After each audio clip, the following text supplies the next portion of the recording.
Ya. Nah, lebih jauh lagi, ya, masa-masa ribuan tahun sebelum Masehi, orang-orang di India itu sudah mengenal orang Nusantara. Ya. Jadi kita tidak mencatat sejarah itu, tapi India yang mencatat. Bahwa kalau kita membaca Ramayana yang asli, ya, yang ditulis Rsi Walmiki, pada bagian awal dikisahkan tentang penduduk yang tinggal di laut selatan India.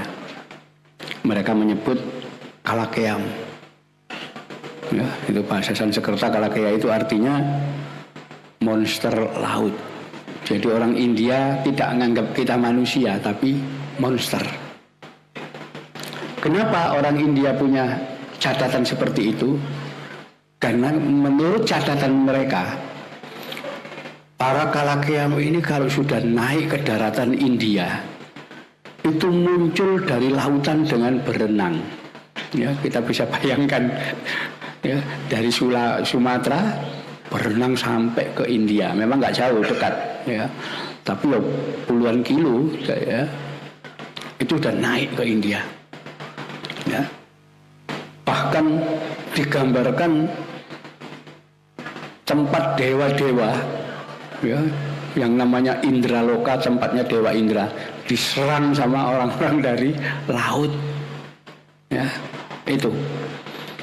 Dan penguasa orang-orang dari laut itu namanya Dewa Laut yang disebut Baruna. Ya. Nah, Baruna ini digambarkan punya istana di tengah pulau, namanya Pulau Barunadipa. Ya, itu nama lama Pulau Kalimantan. Ya. Istananya Baruna itu disebut Barunai, sekarang di daerah Brunei sana. Ya. Dan Baruna ini digambarkan di situ punya senjata, di mana senjata ini digambarkan seperti rudal begitu. Kalau dijatuhkan dari angkasa dan jatuh ke satu laut, maka sekitar lautan itu bisa kering airnya. Ya.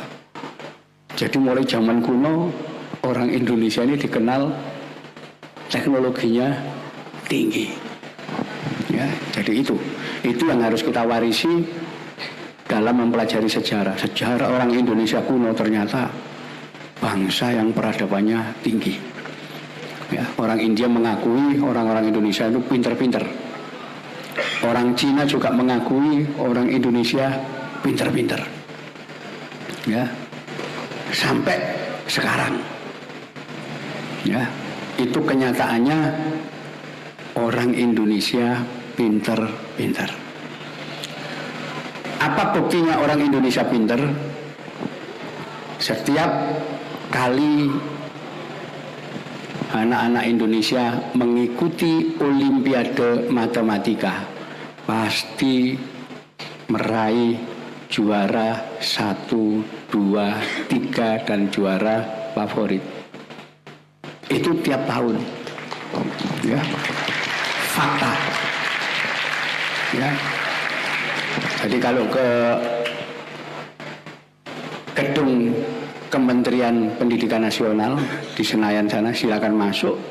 Nanti di halaman ruangan depan yang besar itu ada foto-foto bagaimana anak-anak Indonesia memenangkan Olimpiade Matematika, Olimpiade Fisika, Olimpiade Kimia mulai tahun 1962.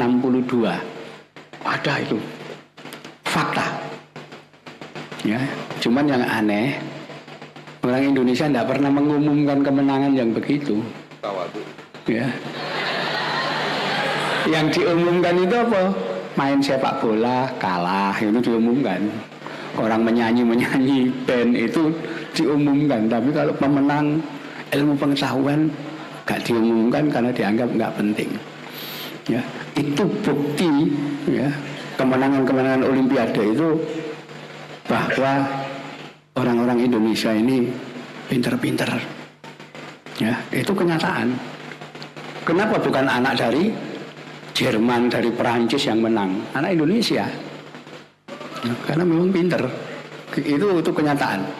Ya, sampai sekarang ternyata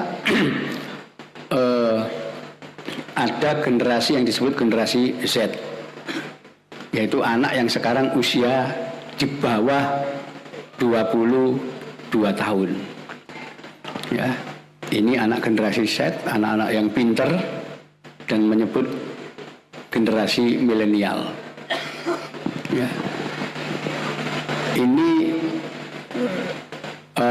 yang nanti saya kira akan menjadi pengganti penerus generasi bangsa Indonesia. Tetapi kita masih memprihatinkan kenapa anak-anak dari generasi milenial ini tidak ada yang membina. Mereka jalan sendiri, masuk dunia cyber, ya, kemudian membentuk kelompok-kelompok. Ada kelompok anarko, ada kelompok agnostik, dan seterusnya. Dan rata-rata mereka tidak mengenal apa itu akhlak, itu apa, enggak ada. Toto kromo itu apa, enggak ada. Ya, ini mengerikan ini. Ya, anak pinter tapi begitu. Ya, kelakuannya enggak karu-karuan. Ya.